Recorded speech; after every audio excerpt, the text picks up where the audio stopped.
On this episode of Three Tool Players, we recap one of the greatest Game 7s ever played from the 2025 World Series between the Toronto Blue Jays and your new champs, the Los Angeles Dodgers. Also, we take a look into the crystal ball for free agency for both teams, and Spear finally loses his mind with Brian for his nepo baby nonsense. All this and more on this episode of Three Tool Players. Welcome to Three Tool Players. I'm Chris Spear, and alongside me, as always, are the Hammer brothers, Brian and Dan Hammer. Say hello to the internets, fellas. Hello to those internets, fellas. Ahoy, ahoy. Well, the 2025 baseball season has come to its conclusion. In a season where the Los Angeles Dodgers started in Tokyo and ended in Canada, it wasn't the Japanese import that the Dodgers had that was the big star for them, but the other one, the 2025 World Series MVP, Yoshinobu Yamamoto, who came in relief for 3 scoreless innings, locks down the win, and your Los Angeles Dodgers are now back-to-back champions for the first time in 25 years. What a game. What a night. What a World Series. Gentlemen, your thoughts? This game had it all. I mean, it had drama galore. It had ups, it had downs, it had collisions, it had near brawls, it had stupid relievers trotting out from the bullpen. It just home runs. It had bad base running. It had slow base running. It had hobbled base running. It just had pitching upon pitching.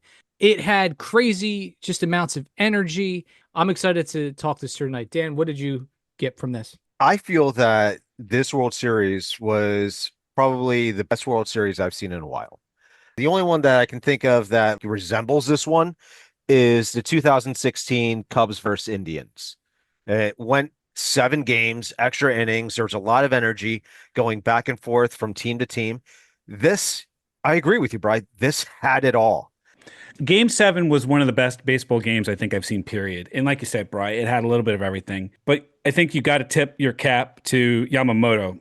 Well-earned World Series MVP. Game 3 with the gem, the complete game gem. Mm-hmm. Game 6 with the 6 innings of 1-run ball. And then coming out for not 1, not 2, but 3 innings of relief late in the game to put this thing away.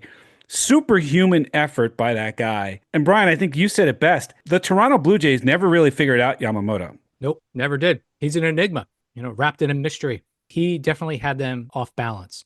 The wonder that this Yamamoto kid is, I mean, the fact that he pitched the night before, got the W, came into the pen, got another W. So he's got 3 wins, 2 within roughly 24 hours of each other. And the Dodgers chose mainly starters to come out for the bullpen. All 4 of their starters. All 4 of their starters came out, right. Ohtani, Glasnow, Snell, Yamamoto, all of them made an appearance in Game 7. No holding back. They're like, you know what? We want to be in the game. We want to win it for our team. Yeah, if you had an arm still attached to your shoulder, you were coming out of the pen for the Dodgers last night. Yep. Absolutely. And you don't leave anything to chance, I guess. There were so many different instances where, something could have swung a certain way and it totally would have changed the outcome of the game. Things happen for a reason. I mean, even you go back to Game 6, a ball gets lodged at the bottom of the base of a wall, stopping, extra runs from coming in. You have a guy getting doubled off to end the game. The Dodgers found all sorts of just magical 9 lives this Halloween season. So bringing us here into November, it's been an absolute madhouse.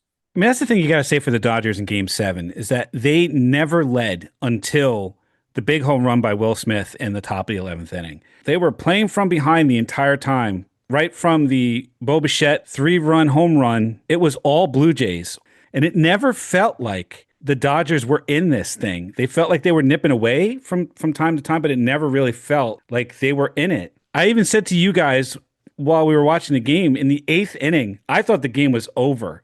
And then you get a home run from Max Muncy, who, by the way, has hit more home runs than anybody else in Dodgers playoff history. Max Muncy now hits a solo shot and gets you to 4-3 off of Trey Yesavage, bringing the Dodgers within 1 run. And it's like, maybe there's a bit of a momentum swing here. Yeah, we were talking about that too, because if you remember last week, we were talking about Dan's top 10 postseason performers. Try saying that 3 times fast. Muncy was never on that list. However, he ends up passing Babe Ruth for more home runs in a postseason. Babe Ruth sitting on 15. Muncy hit his 16th last night. And Dan quickly pointed out that Muncy really hasn't been a very consistent postseason performer. Yes, he's got some of the power numbers, but he's been batting close to Mendoza line for a lot of that. Even the Dodgers themselves batted close to the Mendoza line for this entire World Series and still won. It just goes back to what wins championships, and it's going to be your pitching every Pitching time. and defense. Defense was phenomenal last night. I mean, the plays at home, the double play at the end of the game on both sides. They were playing their hearts out. Varsho with his diving play in center, and then following it up with Vlad Guerrero's diving play at first base. And it's like both teams were playing sound defense, but only one team can come out the victor. The big hero was Miguel Rojas. Miguel Oh, yeah. Rojas comes out in the ninth inning, hits the tying home run from the 9 slot with Ninth. Ohtani on deck. We were all waiting for Ohtani to get up to bat in the bottom of the ninth, but Miguel Rojas made it a completely moot point, depositing a solo home run off of Jeff Hoffman to tie the game in the ninth. Then comes out in the bottom of the ninth and makes the defensive play of his career, stumbling to field a hard grounder by Varsho, but recovers to throw home and gets a really close force out at the plate with Isaiah Kiner-Falefa, who just barely did not get to touch the plate. And let's talk about that, though. Yeah, let's please talk about that. I went back and I watched that, taking a look at where he was positioned when that ball was pitched. Dude was barely off third base. Had a real He short did- lead. Very short Secondary lead. lead was short. Very short lead. It wasn't even a secondary lead. I didn't even see him skip at all for the secondary lead. If he took at least one skip over, he would have had a better jump home, would have scored. Most people will agree and say you should be as far away from the base as the defender is away from the base. So Muncy was, 2 or 3 steps over. He's drawn in, but people keep coming to Kiner-Falefa's defense in the sense that then in that mode, the base is loaded with less than 2 outs. If there's a diving stab down the line from Muncy, putting him close to the base to double him up. That's the reason why he says the coaches were telling him to stay close. The only thing, though, Bri, I agree with you on that. If it's a righty, Varsho was a lefty. He is a pull hitter, and he was going to pull the ball regardless. So then we'll hear the postmortem in the next week or so, because people are already talking about this. Yeah. And listen, I agree with you. Like, if it's you or me, and we're not professional baseball players, but if we were, I think I would be a little more aggressive in taking a little bit longer of a lead, because they're not going to hold me on. Yes, freeze on a line drive, of course, but you give yourself literally 3 more feet of a lead. Even a he's foot, home. even a Yeah. foot, it would be fine. A foot. Yeah. He took 1 more foot. The game is different. The game is over, and that is it. Let's go back to Miguel Rojas for just a moment. Not only does he hit the game-tying home run to steal Ohtani's spotlight, but he makes this hell of a play. Literally almost took him off balance, off his feet, and he still was able to throw a strike to home plate to save the game. I mean, if they're not going to be naming streets after him after this World Series, I don't know what's happening in LA. Dude's not going to have to pay for a drink at all in LA. Ever Not even again. that. He will never Not buy a even beer that. in LA. But not Yeah. even that. Just think of it this way too. This man, Miguel Rojas, if you look at his stats, he hasn't had a hit in a month. A month. I mean, the last time he got a hit was against Cincinnati, all the way, way, way back at the beginning of that month. He's been 0 for since. And then he has the game/inning of his life, game 7. So you talk about statistics and everybody playing stats to win, but there's always that little magical who knows what that managers are able to tug on. And that's what Dave Roberts did in Miguel Rojas. And the ultimate irony is that Rojas was in the game because Andy Pajes couldn't hit water if he fell out of a boat. Nope. So he was taken out of the lineup. Rojas was put in, but then here comes Andy Pajes inserted into the game for defense now in the 9th inning. And he makes a circus catch on a long fly ball by Ernie Clement, who was killing everything in sight. He now holds the record for most hits in a postseason. He looked like he was going to get another one. Kike Hernandez looked, he was going back there looking like he was going to make a catch Willie Mays style. And here comes Yep. Paez and just knocks him out of the play Yep. Yep. and catches the ball to end the inning and send the game to extras. Kike Hernandez I didn't even know whether or not he was going to get back up. Paez just obliterated him to catch the ball and to end the inning. Paez coming over. He's the center fielder. He's the general. That is his ball. He can call off Hernandez any way he can. It was going to be a circus Willie Mays catch, so I'm glad that Paez did take control, albeit he did mug him at the warning track there. But the fact that he catches the third out, saves the inning, saves the game, bases loaded. I mean, this is the stuff you talk about as a kid when you're playing in the backyard, playing wiffle ball, or just hanging out with your buddies and just saying, bottom of the ninth, 2 outs, World Series.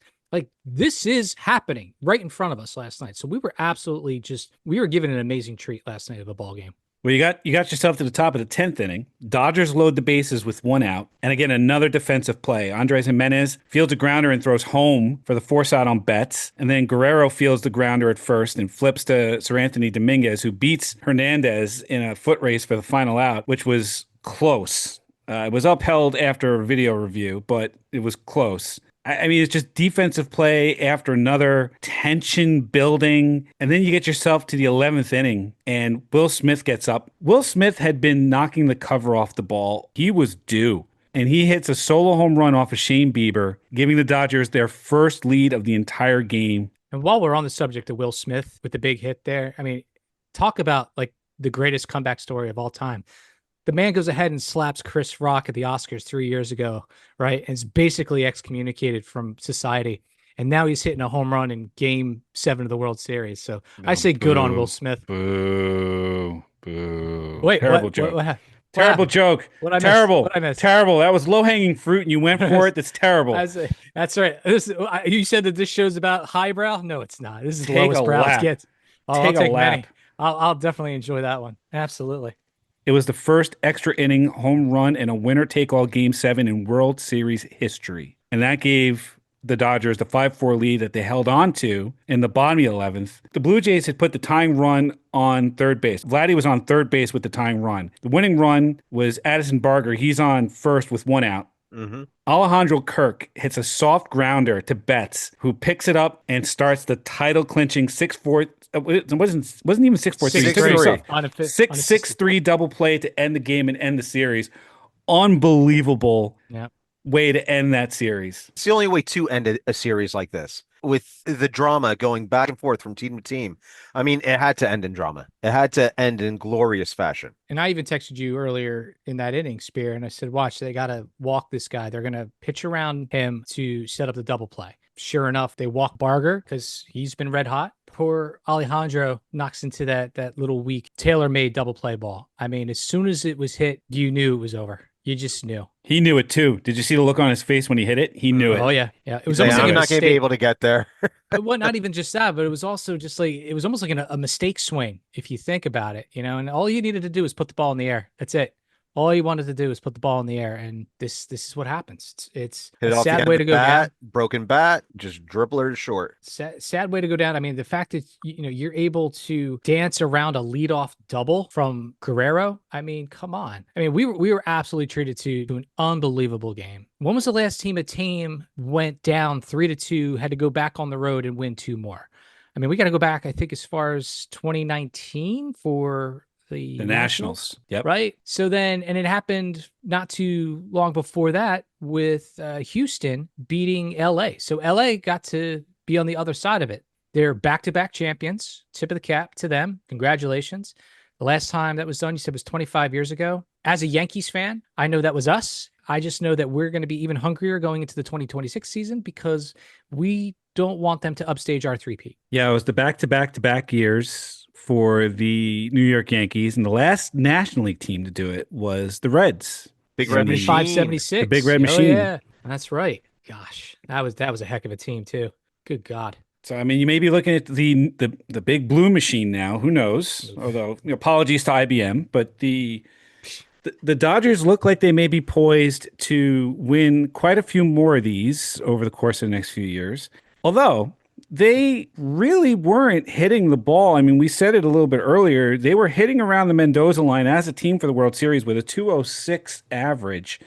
The strange thing about this World Series is that the Blue Jays offensively outperformed the Dodgers in pretty much every way.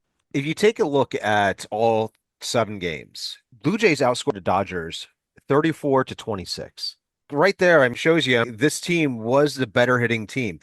Blue Jays had 75 hits compared to the Dodgers 53 hits.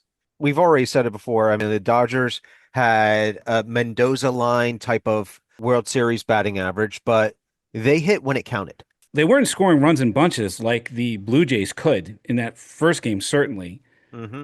But the Dodgers hit home runs when they needed to. They scored runs when they needed to, especially in Game 7. They had the Max Muncy home run. They had the Rojas home run, certainly the Smith home run. Freddie Freeman hits the walk-off solo home run in the 18th inning of Game 3. The 3 big home runs from Game 7. It was more about the Dodgers timely hitting than it was about them bludgeoning the Blue Jays to death. Mm-hmm. What's funny is you would think that like, all right, well, then it was the pitching that held it down for the Dodgers, which yes, it did because Yamamoto pitched phenomenal. But as a whole, the Blue Jays had a 3.21 ERA compared to the Dodgers 3.95 ERA collectively for all 7 games. Yeah, but you're also talking about 7 games, and one of those games happened to be a quasi blowout, in game one. So, That's true. You're you right. You're take right. you take that out of the mix, Stan, and you have 2 teams that are literally just neck and neck. I mean, listen, we could have flipped a coin and had game 8 tonight, and Toronto could have won, 5-3. That's just how these teams were going. All I can say is that you had guys that, yeah, they produced throughout the year, et cetera, but nothing to write home about. And then all of a sudden, you have these postseason like heroes, people that you're like, oh wow, this guy's like red hot all of a sudden. And that's what's so magical about October baseball is you can have an unsung hero like a Miguel Rojas just show up, not have a base hit for a month, and then become a ninth inning hero. That's how I think the Blue Jays ended up losing this series is that they didn't have the same kind of killer focus that the Dodgers had in order to stay in the game. And this was especially in Game 7. Champions stay focused in situations like that. They were down the whole game. They stayed focused. They got big hits when they needed to from people that you wouldn't expect it to come from. Focus. It's Yeah. focus. Championship mentality, better Focus. coaching, better managing. Dave Roberts now has 3 World Series rings to his credit. He had the team buying into what he was selling. It was easy to see the camaraderie that the Dodgers had afterwards. Clayton Kershaw was near tears talking about the team that he just finished his career with. The swan song. And He went out on a high note. Good for But him. it was it was the team he went out with, and you could see like every time he talked about his swan song, so to speak, he was always saying how it was about the guys that he was doing this with, and he couldn't thank them all enough. I mean, when you saw the pile after the final out, everyone just piled on Yamamoto. It was really kind of fun to see this tiny little man under this crush of humanity. He was just absolutely buried by Dodger blue. You could see it in every bit of the celebrations. This was a team, the Dodgers, that was very closely knit. Say all you want about they were the best team that money could buy, but somehow they figured out how to make it work, even with all the superstar egos and every other thing. They figured out a way to be a team, and that's what wins championships. And the Blue Jays, I'm not taking anything away from them. They fought hard. I mean, to get to Game 7 against a monster team like the Dodgers, you got to have a great clubhouse and a great group of guys. And they got here too by beating out a Mariners team in a slugfest. So kudos to the Blue Jays too. This was a game that in a series that you really didn't want anybody to lose. You kind of just wanted them to keep playing because it was just fun to watch. Mm-hmm. Unfortunately, somebody had to lose this series. Yeah. Look at it this way. I mean, you're right. This is a team, yes, money can buy, but it's going to take chemistry too. There could be a lot of egos. So, hats off to, their leadership and Dave Roberts and that whole staff there, keeping everybody kind of level-headed. I think too, it becomes a little bit of a destination too, right? You think of a guy like Snell that came over from San Francisco, and it's like, hey, I want to go play for a contender. I want to go play to win. As they start to go into the postseason, right? Yeah, it's time for the hot stove league. Time for the hot stove league. People are going to look at this and say, you know what? Maybe I want to go to the Dodgers. Maybe I want to go head over there and get that ring, because that's part of that missing piece that I'm looking for. Toronto, scary team, absolutely scary team. It's even scarier is, how are they going to keep them together? I know Bo Bichette is in a walk year. I mean, we haven't even talked about Bo Bichette aside from the fact that, he was hobbled with his knee and he was station to station that one inning. Hits that home run, that bat flip was just so authoritative. This is a guy that he can just flat out hit. And he just came back from injury. The Blue Jays have a few other key free agents. Chris Bassett's a free agent. Max Scherzer is a free agent. I would expect Scherzer to want to try to stay with the Blue Jays. I think he really enjoyed being in Toronto. Bassett's a good pitcher. You started seeing him in high leverage spots in the playoffs. He can pitch. The guy knows how to pitch. They're going to come back better next year. If you guys remember, this past year, they signed Anthony Santander for a 5-year contract, and he got injured in the middle of the season. I mean, if you remember, he hit over 40 home runs for the O's in 2024.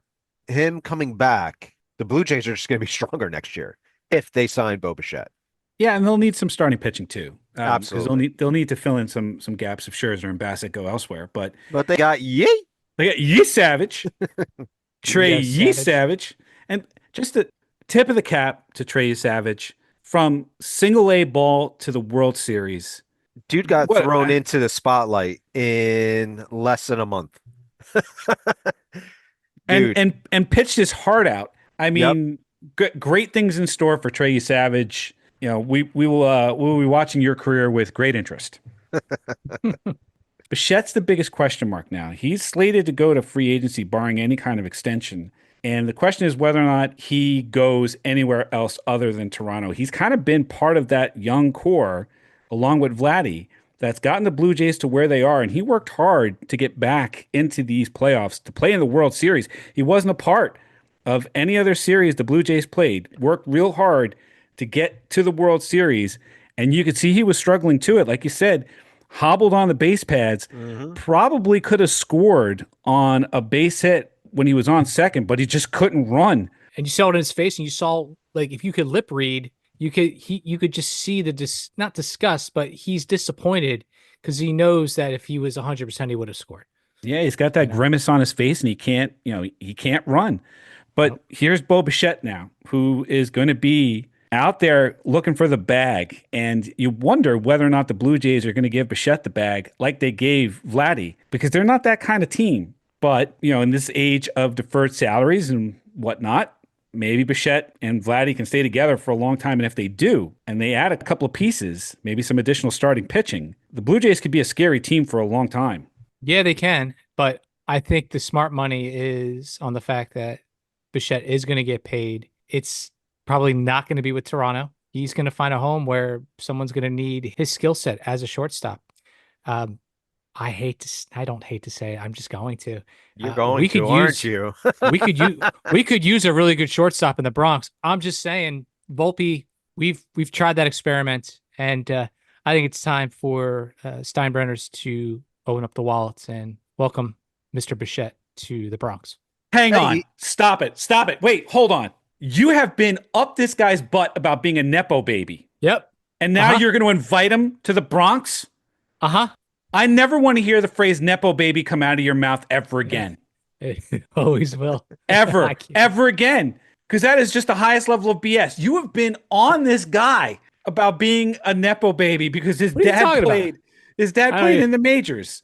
I know he did. I don't know what you're talking about. I didn't say a bad word about this guy at all. Get out of here. Dan, am I crazy? Have I lost it? Yes, you absolutely have. Oh, Brian always throws shade on the nepo babies for some odd reason. I mean, I don't know why he throws shade at Ken Griffey Jr., one of the best hitters of all time. But yeah, no rings. No rings. He's still a nepo baby. Oh my God. Oh, you can say the same thing about Vlad Jr. too, Brian.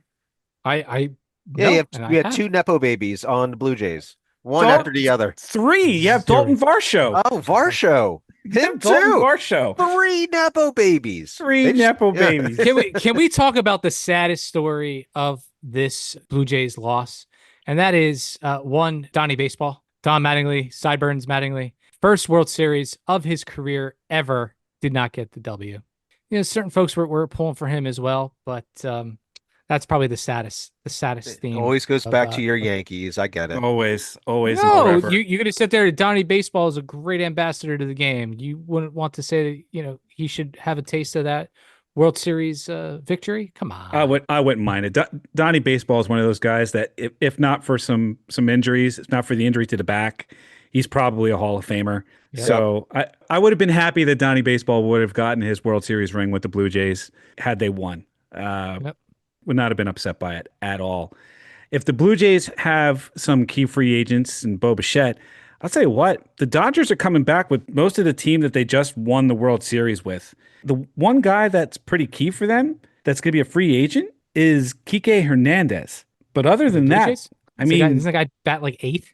but he's a playoff monster. He's he's like he wakes up in the playoffs and he's always performed. He's it. Kike Hernandez, Miguel Rojas, who's never gonna have to buy a beer in LA again, like we said. Michael Yeah, but Conforto, who cares? Andrew Heaney, who cares? Kirby Yates, who cares? Yeah. Yeah, but Rojas, though, I mean, this guy is Jesus. He's 36 years old. He'll be 37 the start of next season as a utility guy. They're not going to keep him around. They're definitely No, going to but that's my upgrade. point. They'll go get other pieces to fill in the gaps for these guys that they're going to let Of go, but course. they're going to bring back the core of their team pretty much intact. So this is the last broadcast of the Three Tool Players talking about Nope. baseball since No, it's no, no. over. No, no, We're no. We still going. we still got No, we still no. no. We still got to We're, bury our teams. That's what are next you week. talking? No, we're going dormant. There's no more baseball to be had for anybody. We're going like Puxatawny Phillies, No, right? We're going we got to underground. bury our teams. What are you We're going talking under. about? I'm gonna. I didn't want to tell you guys, but I joined the A team. I'm going in the underground, LA Underground. So Well, if you can find fine. me, You go underground. I have now had enough time that I can to talk about the Mets without breaking into tears. oh, you've had enough time to grieve. You've gotten to Yes. that stage. So are you saying the next episode of the Three Tool Players will be us giving our respective eulogies to our three beloved teams for the 2025 season? Yeah, I mean, I've gotten now to the point where I can talk about the Mets without pain and anguish. So Hmm. I can do it now. I mean, after a triumphant World Series, it's all right. I can talk about this stuff now. I mean, it's Hmm. over. It's done. There's nothing else I can do. I mean, Would at would it be least we were helpful? entertained, right? At least we were entertained. Or yes, Yeah, we were. Yes, we very were. entertaining. I mean, we all said it at the top of this. I mean, one of the best World Series in recent memory, one of the best Game Sevens in recent memory, one of the best full out baseball games I think I've ever seen. Yeah. Yep. So Yep. we were definitely entertained. I am vindicated because I said this thing could go the distance, and it did. And you are correct, Yeah. Spear. Me and Uh, Brian, we both said 5 games. You said 5 games. I You are said seven. Nostradamus. You I are mean, the Nostradamus. I felt pretty good about that prediction. I felt pretty good about the Dodgers still winning. I didn't expect them to do it in the fashion that they did. Hmm. But here we are with a back-to-back champion for the first time in 25 years. Do they go back to back to back? You think they got it back to back to back? Nope. Nope. I No? think it'd be too hungover, too fat and happy. Not going to happen. I think there's going to be some tired arms in there. I don't think Yamamoto will be showing up to spring training with his arm intact. That's right. It's going to be literally like languishing, hanging to his side, and he's going to need all sorts of bionic help. Good thing Otani knows people because he'll just plug him in and help him.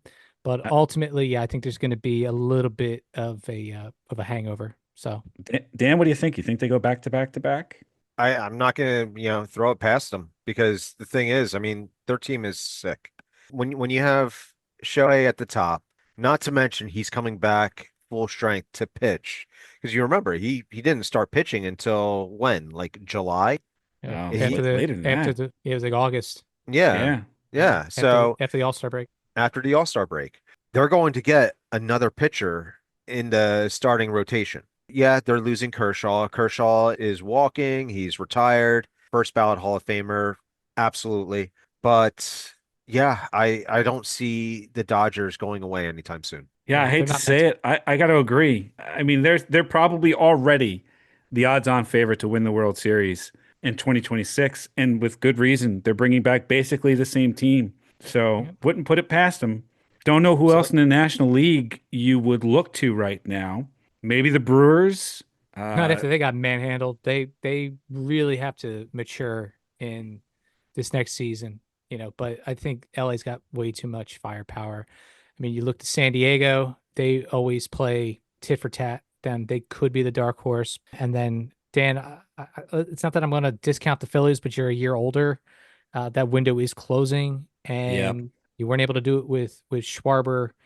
You probably maybe you do resign him, you give him the bag, but that just means that you're gonna have less money resources to sign the pitching you need and some of the key bats. Not to mention the fact that Bryce Harper has his feelings hurt by ownership, so we don't know what that mental Let's capacity is talk going to about be. this next week. All right. Let's talk about this All next week right. during Yeah. the Let's funeral. let because you know what, I have a lot of things to say, and let's touch on this next week. Well, Let's touch it'll be Yeah. a very special. It'll be a next very week. special episode. I'll It'll be keep a you very special posted. episode. It'll be a very Yep. special episode of the Three Tool Players podcast. Join us then when we have our respective eulogies for our deceased teams.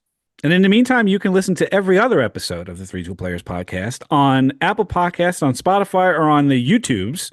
Just go ahead and smash those like, follow, and subscribe buttons. Smash them like the kids do. We'd appreciate that. And you can check us out on TikTok at Three Tool Players or on x.com at Three Tool Pod. And for Brian and Dan Hammer, I am Chris Beer, and we thank you for listening to this World Series episode of Three Tool Players.